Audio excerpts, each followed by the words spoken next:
အစိုးရမဟုတ်တဲ့အဖွဲ့အစည်းတစ်ခုစီတွားရောက်ဖျော်ဖြေလို့အဖမ်းခံရတဲ့ဆိုတဲ့သတင်းထွက်ပေါ်နေတဲ့လာမင်းကပြောင်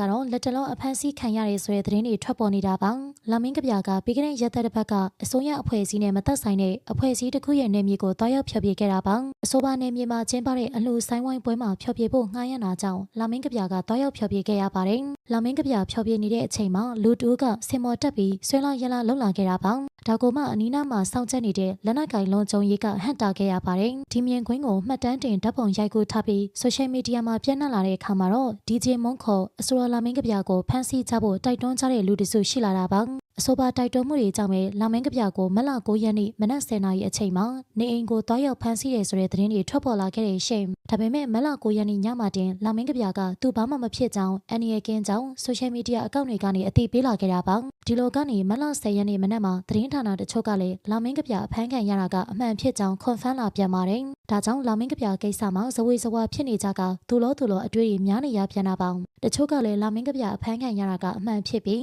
ခဏနဲ့ပြန်လွတ်လာတယ်လို့ဆိုကြတာပါသတင်းဌာနတွေရဲ့သတင်းတွေမှာတော့အဖမ်းဆီးခံရတဲ့အကြောင်းကလာမင်းကပြာရဲ့နေအိမ်ဝန်းကျင်ရှိအိမ်နီးချင်းတွေကမျက်မြင်ကိုယ်တွေ့အနေနဲ့ပြောပြတာလို့လည်းဖော်ပြထားတာပါဒါကြောင့်ဖမ်းဆီးခံရတာလည်းဖြစ်နိုင်တယ်လို့ပြန်လွတ်လာတာကလည်းဖြစ်နိုင်တယ်လို့ယူဆနိုင်ပါတယ်ရှင်သတင်းအမှားတချို့လည်းဖြစ်နိုင်ပေမဲ့လာမင်းကပြာသတင်းကတော့လက်တလုံးမှာဟိုးလေးကြော်ဖြစ်ကလှုပ်ခတ်နေတာဖြစ်ပါတယ်ပြည်သက်တို့ရောလာမင်းကပြာဖမ်းဆီးခံရတဲ့ပေါ်ဘလို့ထင်မြင်ကြပါသလဲရှင်